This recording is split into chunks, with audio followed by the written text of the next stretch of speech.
Ifølge den mexikanske krønike har mennesket eksisteret længe før denne verden blev skabt. Og livet på jorden er opstået og er gået til grunde flere gange.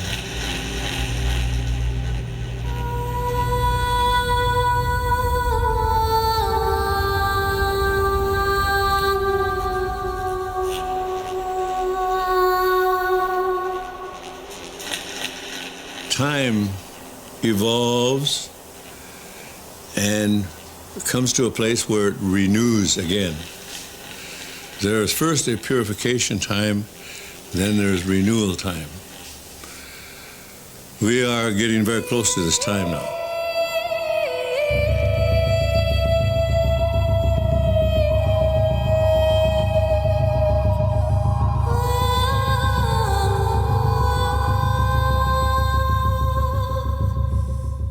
For cirka 5 milliarder år siden svævede planeten Jorden som en livløs kugle gennem himmelrummet. Der gik næsten 1 milliard år før livet opstod, og ifølge den etablerede videnskab har den menneskelige civilisation kun eksisteret i få 100.000 år. Men hvor meget ved vi egentlig om vores fjerne fortid? Einstein sagde engang, at mødet med det hemmelighedsfulde er oprindelsen til al videnskab. Så lad os derfor bevæge os ind i mytologiens gådefulde univers og lede efter svar på nogle af livets helt store spørgsmål. Hvor kommer vi fra, og hvor er vi på vej hen? En legende fortæller, at Amerikas oprindelige folk var overlevende fra en højt udviklet civilisation, der blev udslettet efter en global oversvømmelse. I Mexico har man fundet steninskriptioner, der fortæller, at verden har været ramt af en række store naturkatastrofer. De gamle ruiner står tilbage og vidner om en højt udviklet kultur, der gik til grunde, mens myten om tidligere tiders civilisationer lever videre blandt de få oprindelige indianere, der er tilbage i dag. Måske er det på høje tid, at vi lytter til, hvad de har at fortælle. We were told that we would see America come and go. And in a sense, America is dying from within because they forgot the instructions on how to live on Earth.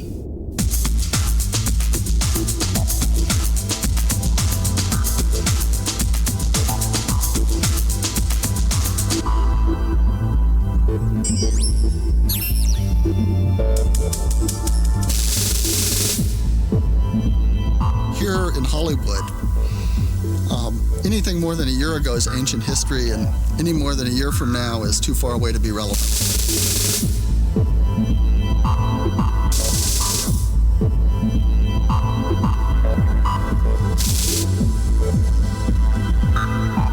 Suddenly the world has become very connected.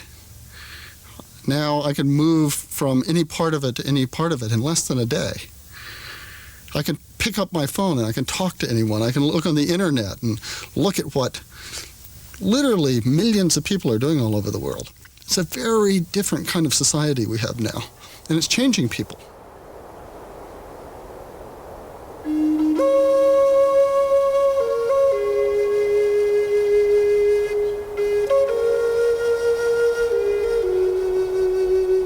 For 25 år siden opgav Charles Lawrence en lovende karriere som forretningsmand i New York og lod sig adoptere en gammel Hopi-indianerkvinde, Carolyn Twanyama. The elders here on Hopi, they had a vision that somewhere long time ago, call it past lives if you want to, that I had helped the Hopi, that I'd been kind of an outcast from my own tribe.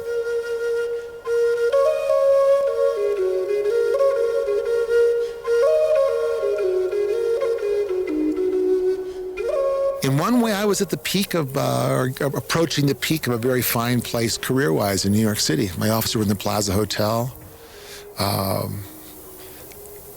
It's so funny as we change perspectives of life. A lot of what I was doing before looks like it was just a skeleton dancing in the wind. You know, had very little substance to it. In hindsight, I think, here I am, this orange picker kid from California, you know. how did this get to happen for me? I just had no sense that this was even in the dance card. This was an offering for life. Det indianske ord Hopi betyder fred. En legende fortæller, at Hopi-indianerne var de første, der kom til Amerika, hvor de levede som nomader gennem mange generationer, før de slog sig ned i Arizona og grundlagde Urayabi, som er den ældste boplads i USA.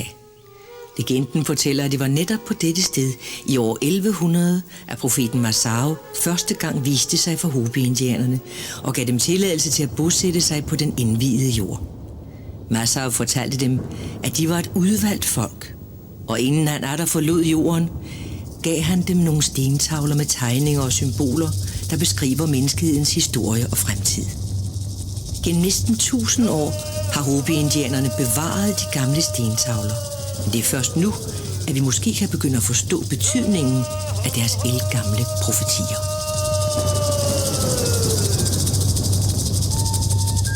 The people of the first world, called Tokbila, endless space, were 4 different colors and they spoke different languages.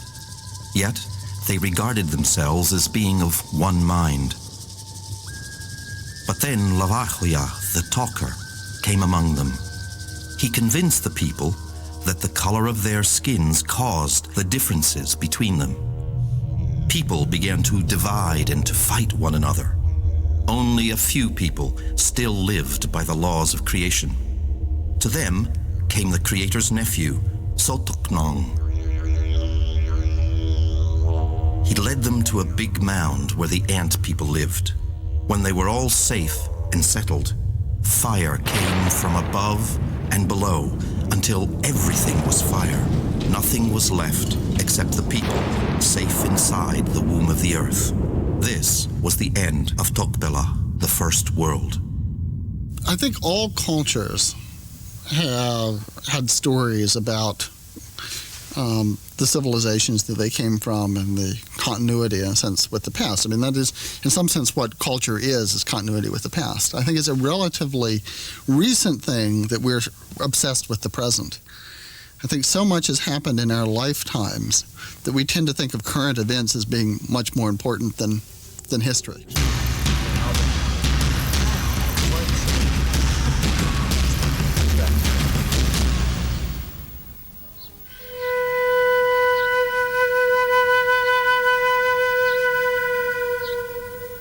In 91 years, you've seen a lot of things happen.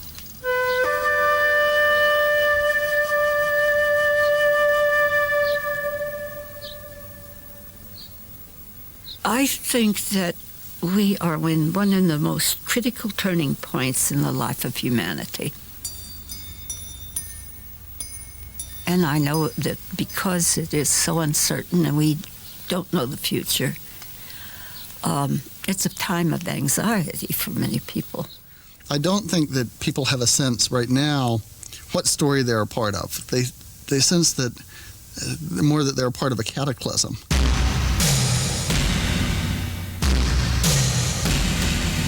If one reads the Bible, there are some people who still do.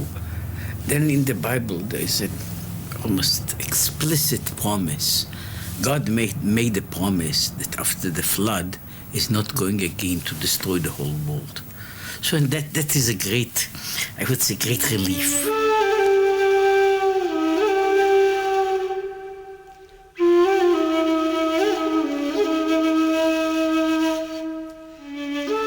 On the other hand, it doesn't say, and nobody is promising it, that we won't do it on our own. Now we have the technology. Now, the point is that atomic bombs are only one of the very many means that we people have in our disposal to destroy a world. Everything is coming to a time where prophecy and man's inability to live on earth in a spiritual way will come to a crossroad of great problems. It's the Hopi belief, it's our belief that if you're not spiritually connected to the earth and understand the spiritual reality of how to live on earth, it's likely you will not make it. Da den hvide mand første gang gik i land i Amerika, kom det ikke som nogen overraskelse for Hopi-indianerne. De vidste nemlig fra Massaus profetier, at mennesker af den hvide race en dag ville komme til deres land, bærende på et kors. De vidste også, at den hvide mands ankomst ville markere overgangen til en svær tid, med splittelse, voldsomme epidemier og blodige krige. When Columbus came, that began what we term as the First World War. That was the true First World War when Columbus arrived. Because along with him came everybody from Europe.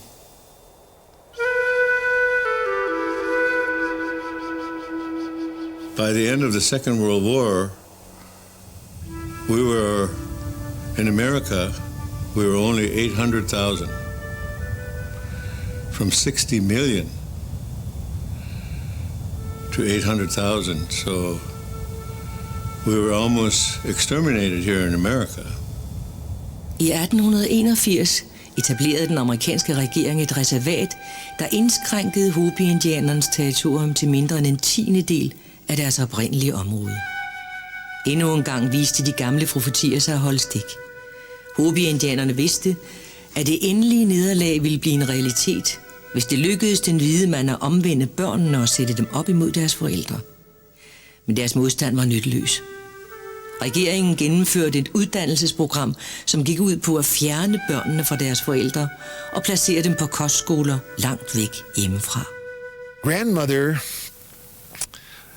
like a lot of native children across the land here, was ripped out of her mother's arms at age 6. She was taken away. The U.S. soldiers came into these villages and without any concern to life or what they were doing, they just snatched children at any age. And they were thrown in boxcars, train cars. It was just a very educated form of on one level that these teachers put these kids through. But Grandma didn't see her folks for 17 years. She didn't come back to Hopi. Den tvungne uddannelse af Hopi-børnene førte efterhånden til en intern splittelse mellem de traditionelle og de mere fremskridtsvenlige Hopi-indianere. I 1906 brød konflikten ud i lys lue, og det endte med, at de traditionelle Hopi-indianere blev fordrevet på Raibi. Det eneste, de fik med sig, var de gamle profetiske stentavler. De slog sig ned ved en kilde, ikke så langt fra Raibi, hvor de grundlagde deres egen landsby Hutvilla. Ved en højtidelig ceremoni lovede de hinanden at fastholde de gamle traditioner og viderebringe Massaus profetier og advarsler til verden udenfor. Carolyn Twanyama, der havde lært perfekt engelsk under sit tvungne skoleophold, blev valgt som tolk for stammens ældste. Grandma had a destiny to be a spokesperson. And she opened the doors for many, many Indian tribes around the earth to get their voice spoken in Geneva. I became a caretaker, a guardian during the travels of these elders. And then when I was traveling with Grandma, she would never leave here without sitting in council, and the elders would pray for days what was to be said out in the world. And when the time came that she got so sick she couldn't come anymore, we went through actually a legal adoption, not just a ceremonial adoption, because I had to have papers signed by Carolyn Twanyama to say, this is my adopted son. I'm sending him here to speak on behalf of the traditional Hopi.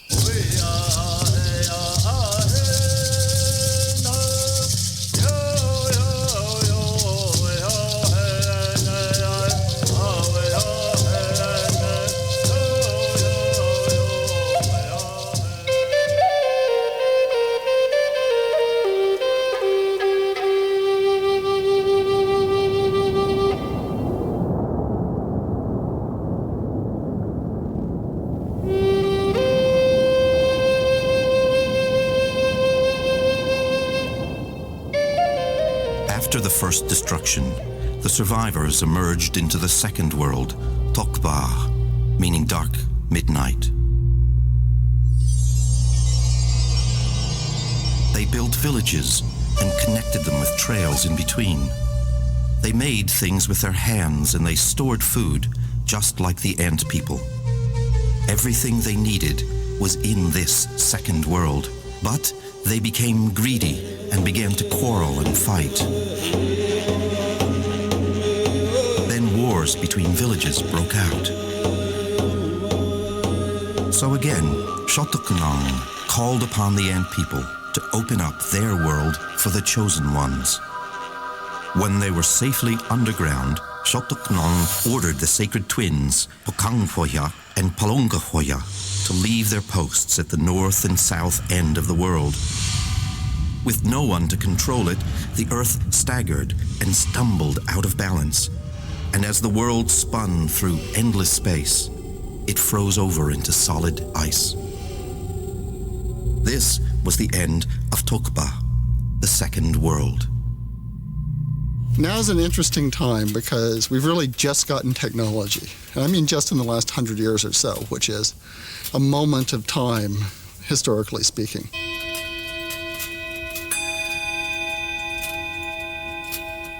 We actually have human artifacts that are 10,000 years old. They're pots, bits of baskets, things like that. So we know we can build things that last 10,000 years. The clock that I'm building is entirely mechanical. I actually have some faith that mechanical technology will be around for thousands of years, so people will be able to understand it and fix it. Whereas it may be that electronic technology, for instance, will just be a passing fad. We really don't know anything about how well electronics lasts over those time periods.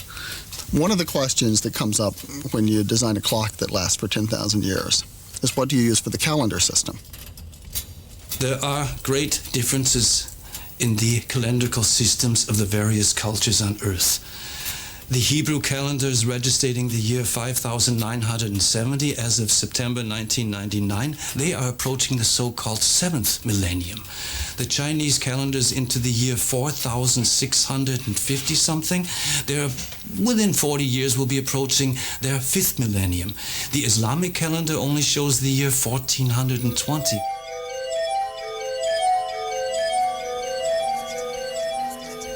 One advantage that ancient cultures had over us is that they watch the stars all the time. If you don't have electric lighting, things like the phase of the moon become very important. There's good evidence that the Mayans got very good at predicting eclipses. Maya-indianerne var utroligt dygtige astronomer.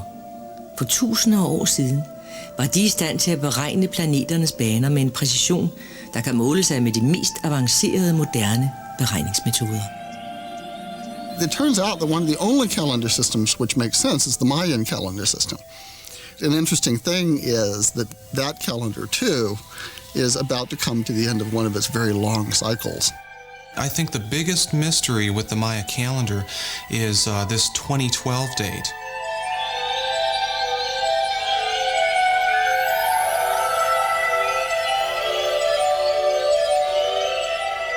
In the Maya long count calendar, there is a large cycle of some 13 baktuns, which is a period of just over 5,000 years. And Maya scholars know that this great cycle of Maya time is due to end on December 21st of 2012. Why did the Maya pick 2012? Why did the Maya pick the December solstice of the year 2012 to end this vast cycle of time? The key to understanding is the astronomical fact that we are living in a time of rare astronomical alignment. This particular alignment that we're approaching happens once every 13,000 years.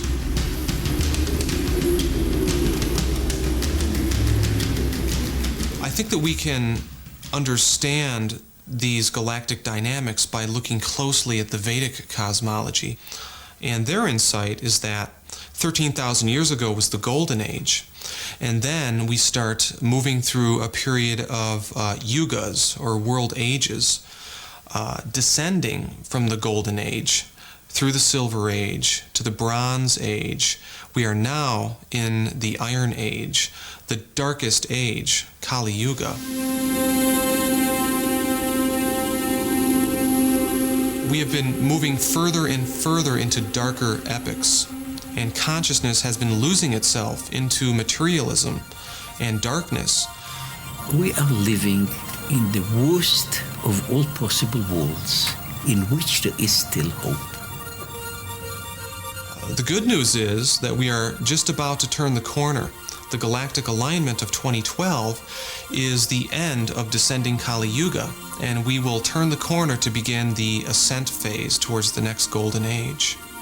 A human being is something that is unique in that it has its legs on earth, but it has a head that at least can look at heaven. أشهد أن لا إله إلا الله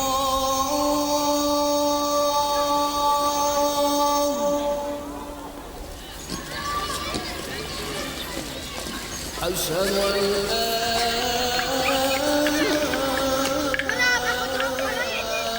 There is a period of time in schools in which boys and girls are fighting each other and cannot stand each other. After some time, at least they stop doing it. See, they become interested. Now that is a change of phase. I mean, you are moving from one phase to another. Now, for groups of people, not for individuals, for group of people, to make these changes is a much longer period.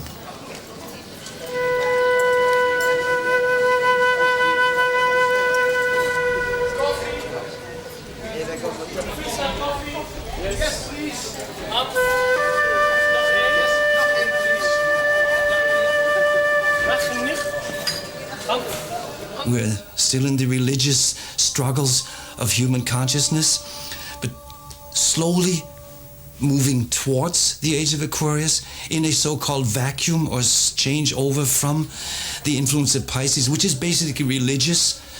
In religion, you cannot have religion without devotee. Most people are not interested in understanding religion, they're interested in devoting themselves to religion.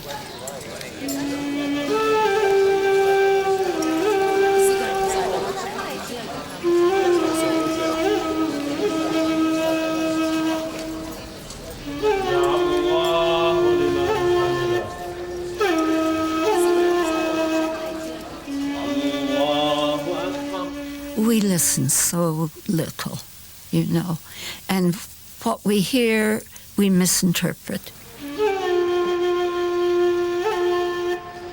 The wars that are going on now are religious wars, really.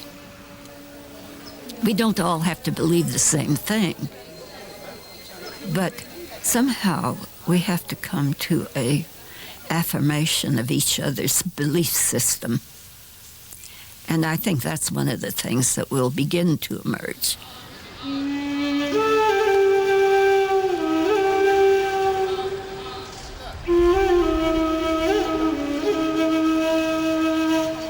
I was passing yesterday to a newly cut road.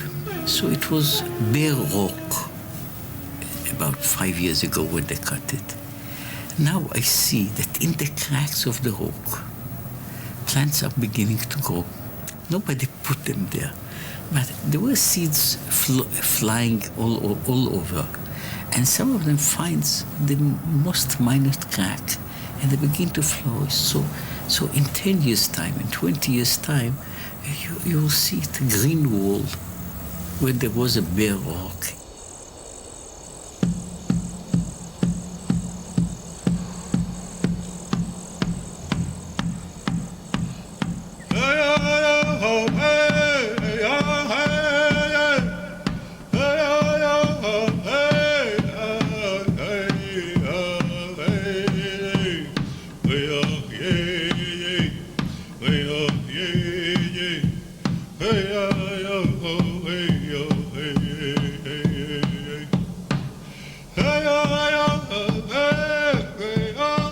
everything is spiritual. Everything has a spirit. Everything was brought to you by the Creator, the one Creator. Some people call him God, some people call him Buddha, some people call him Allah, some people call him other names. We call him Kachina, grandfather.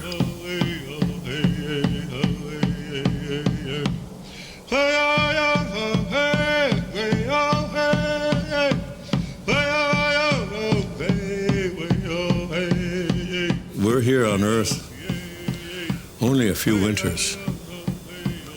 Then we go to the spirit world. The spirit world is more real than most of us believe. The spirit world is everything. The name of the third world was Kuskusha, lost forever. Once again, people spread out. They grew and multiplied into big cities and created powerful nations. But then, they began to use their creative powers in destructive ways. They made a patuvota, a magic shield which could fly through the air. Using these shields as weapons, they attacked one another. Something had to be done. Now, Sotoknong instructed his people to cut down some tall plants, to crawl inside their hollow stems and seal themselves up. Then he released the floods upon the earth. Waves higher than mountains rolled over the land. Continents broke apart and sank beneath the seas. In the end, nothing moved.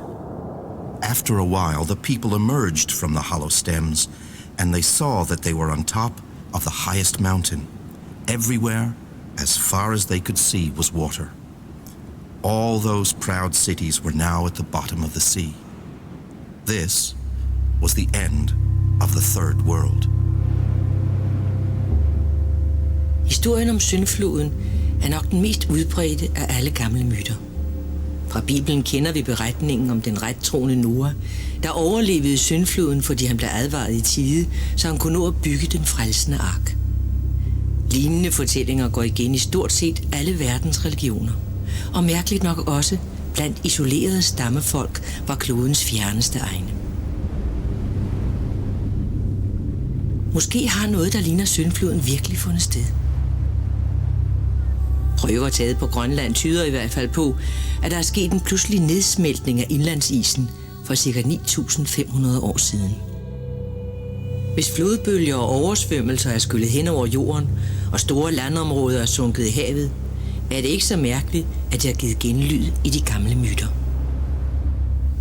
Well, the Maya have a flood myth as well. It was the end of the previous world age was destroyed by Huracan, heart of heaven. It's a very interesting story that strangely speaks to our own dilemma today. Human beings alive during that world age, they had various utensils, but they did not give thanks for everything that they had.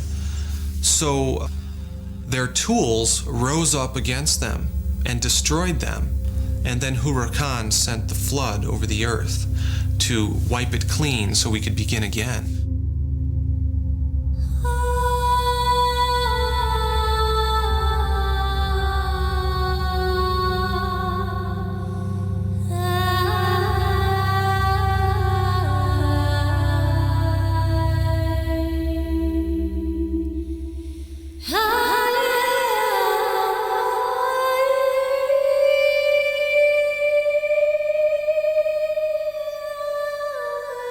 De første antropologer, der besøgte Hutvilla i 1800-tallet, var fascinerede af Hopi-indianernes historier om verdens undergang.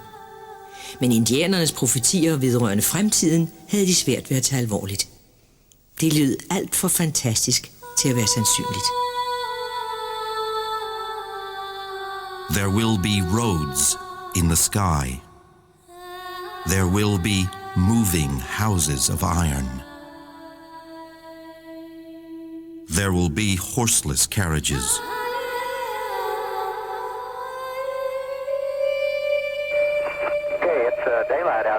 Man will have the ability to speak through space. Tom, I unlocked my guy wire reel. Okay. The sacred body of the female will be devalued, indicating that many things will be devalued from the original.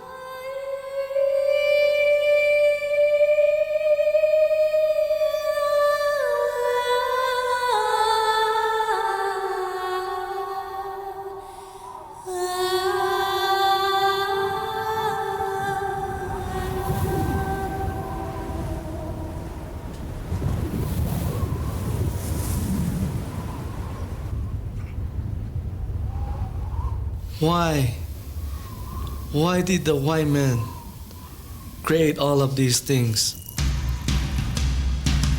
They make all of these trucks, cars, airplanes. We were warned not to have those. No conveniences.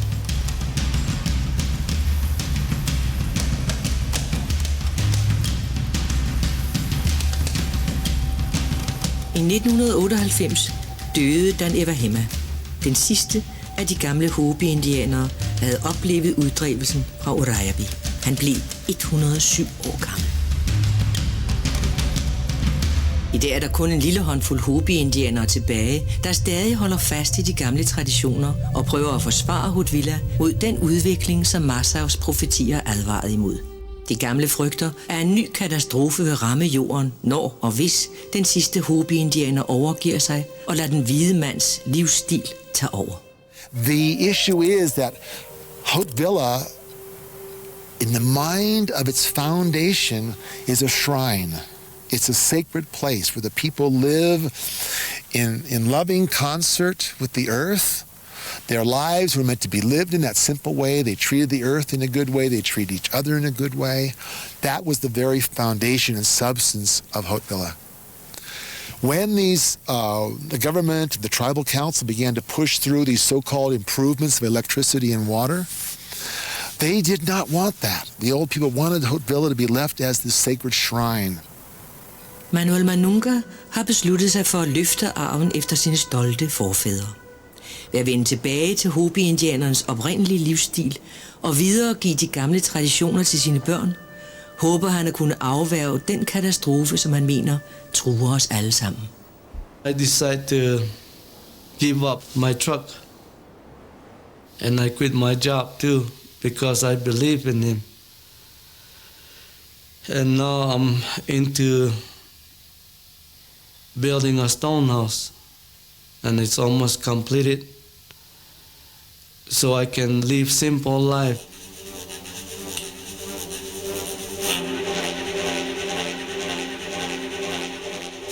I feel sad for the world. There's a lot of people in the world that's gonna get hurt, but they won't listen to me. So things are getting worse out there.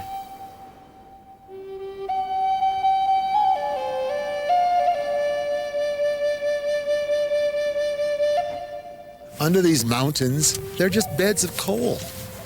And this coal is being sluiced with millions of year old aquifer under the land here.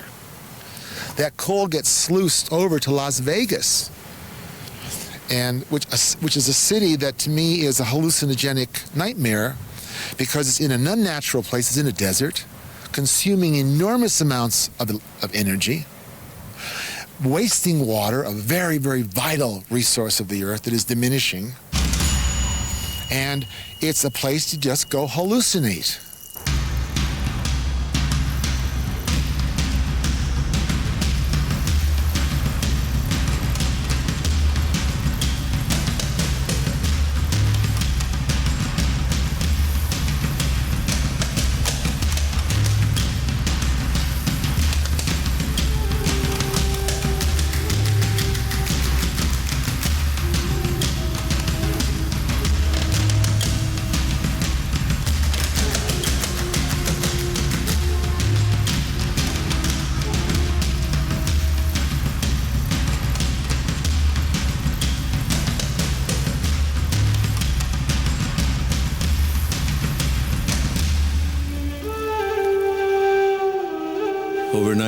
85% of our body is water.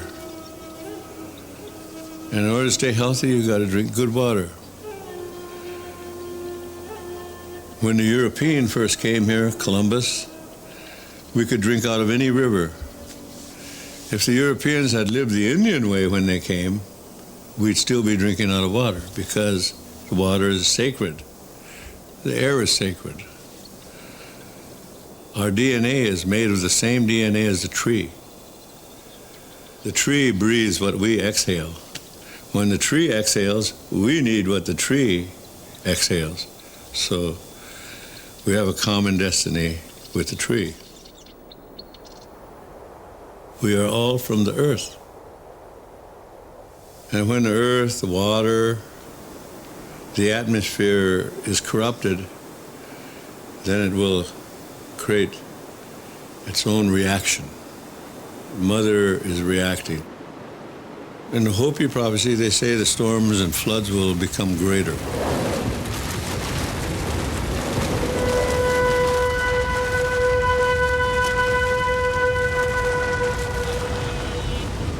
Well, I think the hurricanes and the earthquakes and the volcanic action is part of the reaction of the earth.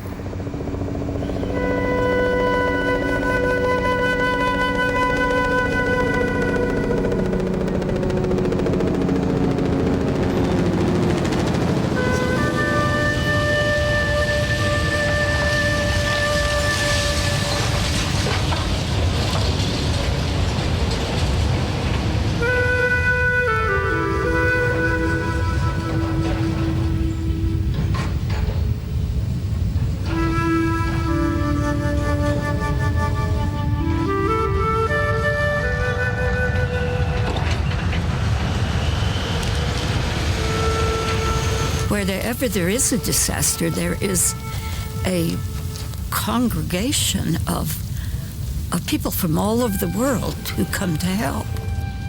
I understand the Turkish people were astounded at all the people that descended on them to help at that time. They bring people together.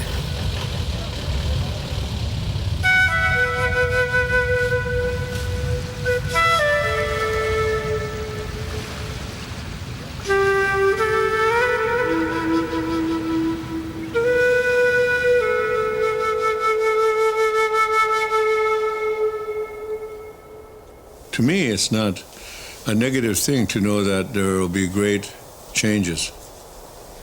It's not negative. It's evolution. When you look at it as evolution, it's time. Nothing stays the same.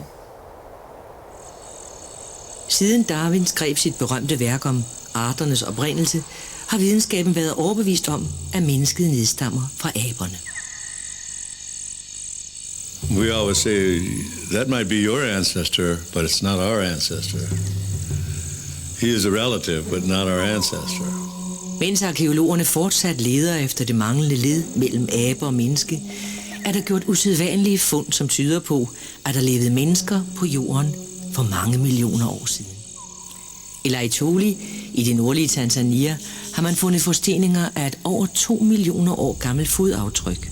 Og i Nevada har man fundet de forstenede rester af en 213 millioner år gammel sandal. Det ældste og mærkeligste aftryk er over 500 millioner år gammelt og ligner unægteligt omridset af en moderne sko. Disse fund kan være vanskelige at bortforklare, så måske er det virkelig sandt, at intelligensvæsener har vandret på kloden millioner af år før os. If we look at the evolution of civilization throughout the millenniums, the billions of years, our present civilization is called the fifth root race. There is a very strange name attached to it, which unfortunately was perverted by the Nazis. It is called the Aryan race. The race before it, the fourth root race, was called the race of Atlantis. Talrige bøger og artikler beskriver det sagnomspundne kontinent Atlantis. Platon skrev, at kontinentet havde været større end Asien og Libyen til sammen, men nogen nøjagtig angivelse af dets beliggenhed gav han ikke. Ifølge legenden var Atlantis befolket af højt udviklede mennesker, der forstod at gøre brug af avanceret teknologi. Men deres grådige stræben efter materiel velstand blev ifølge sagnet deres undergang. Efter et gigantisk jordskælv sank Atlantis i havet, og de få overlevende måtte emigrere til andre verdensdele.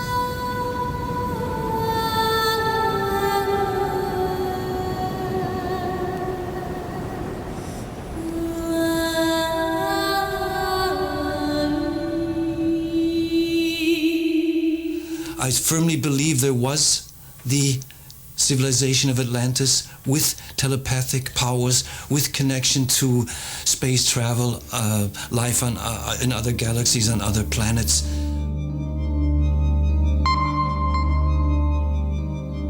Hvis det var overlevende fra Atlantis, der grundlagde de oprindelige kulturer i Egypten, Grækenland og Amerika, kan vi måske få indsigt i deres viden om astrologi og matematik ved at studere de gådefulde pyramider i Egypten og Mexico.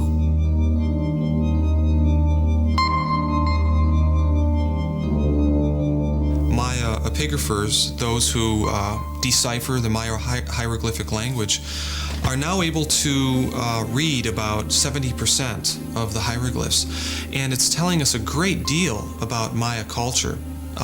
Just their architectural achievements alone indicate that they were very sophisticated in terms of engineering huge blocks of stone into place in order for these very subtle astronomical alignments to take place. There is an unknown aspect to that alignment, and it indicates that the Pyramid of Kukulkan is a type of processional star clock. Kukulkan-pyramidens 2x91 trin repræsenterer antallet af dage mellem forårs- og efterårsjævndøgn og markerer dermed det tidspunkt på året, hvor nat og dag er lige lang. Ved jævndøgn kan man opleve et ganske særligt fænomen. Når solens stråler rammer pyramiden, dannes en slange af lys, der bugter sig fra pyramidens top og ned til jorden, hvor den rammer et slangehoved hugget i sten. The ancient Egyptians and the ancient Vedic cosmology and many other native indigenous belief systems seem to have understood and prophesied about the times when these alignments would be taking place. And many traditions understand precession, including the Western astrological tradition, in which we are approaching the dawning of the age of Aquarius. They understand this large cycle as a type of collective human gestation. We are approaching the birth moment in that great cycle of gestation. Humanity will be forced through a gate. We talk about free will, but what free will do we have? We can either go with the process or we can rebel. That's all. Inevitably, we'll have to go with it anyway.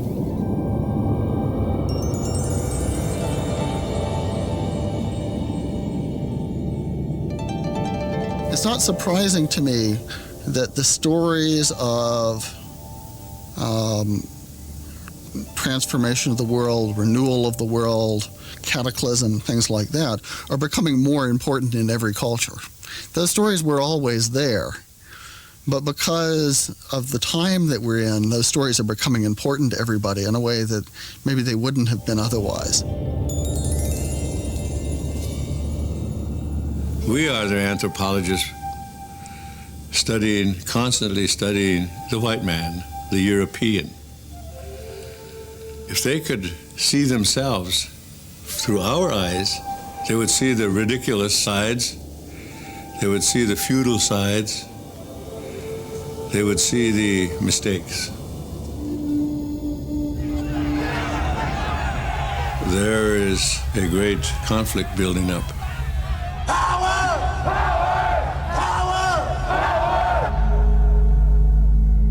International security is a big problem because everybody has a nuclear bomb. Hopi-indianernes profeti indeholdt en advarsel om et mystisk kar med aske, der ville blive kastet ned på jorden med katastrofale følger. Når det skete, skulle Hopi-indianerne udføre den opgave, som er blevet dem pålagt af Marsav for 900 år siden. when the atomic bomb was dropped. They knew it was time. They had to come forth because forces of evil and destruction were being unleashed upon the earth.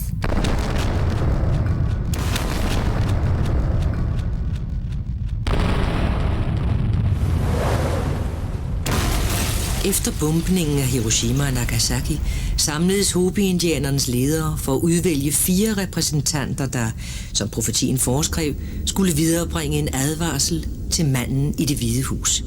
Profetierne fortalte også om et hus af glas, som ville blive opført på Nordamerikas østkyst. Her ville repræsentanter fra alle nationer samles for at prøve at løse verdens problemer. Og her skulle de henvende sig, hvis manden i Det Hvide Hus ikke ville høre på dem. Now, in the prophecies, they were told they would go 4 times to the man in the White House. And if he turned you away, did not invite you into his house, then you would have to go to the house of Micah. And there are different interpretations how they describe that. But who knew hundreds of years ago there was going to be a UN? Der skulle komme til at gå 44 år, før det, takket være Charles Lawrence, omsider lykkedes for Hopi-indianerne at blive hørt.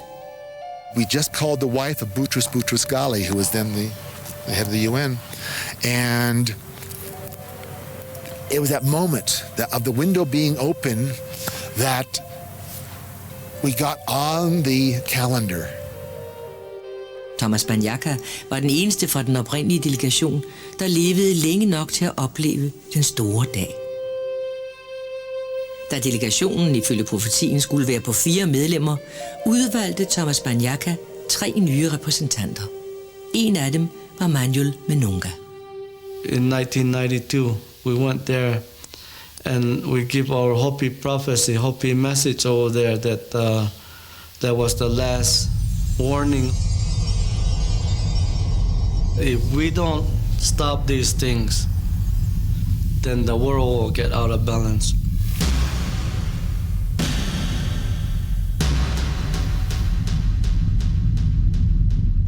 But very, very few people showed up to witness. Very few countries represented. And on one hand, it was a shame, but they got in and they stood in that place and told their story.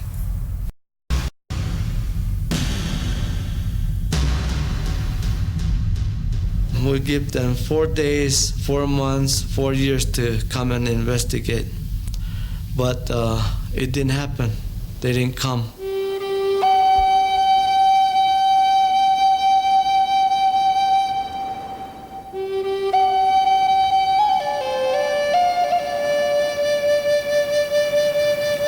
The wind never stops out here, you know? And the desert sand never stops blowing. But what happens down the road when there is no? What happens when these things begin to happen? They're all predicted, and the signs are there. What then? The emergence to the future fifth world has already begun. It is being made by the humble people of small nations and racial minorities. You can read this in the earth itself. Plant forms from previous worlds are beginning to spring up as seeds. Those who don't take part in dividing the world by ideology will be ready to assume life in the next world. Regardless of race, they are all one. The time is not far off. It will come when the Saquashaha Kachina dances in the plaza, representing a blue star which will make its appearance soon. I think we can be of great help in this crisis. Awareness is so important, and the awareness that this is a crisis, but and a turning point, a shift, but also a tremendous opportunity that we're entering an entirely new cycle, and all that we can take into it is the best of the old and let the rest of it go. I'm very optimistic and enthusiastic about what will come. I think things will be very much different, but I know that we can handle it. We can all handle it because we have to. That's my feeling. I think people will pretty soon start making a mental shift. They'll stop feeling like they're at the end of something and start feeling like they're at the beginning of something. And that's what I want to be a part of.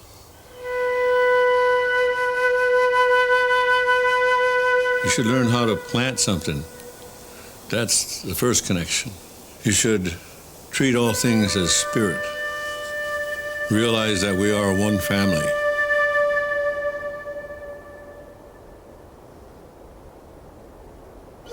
It's never something like the end. Just like life, there is no end to life.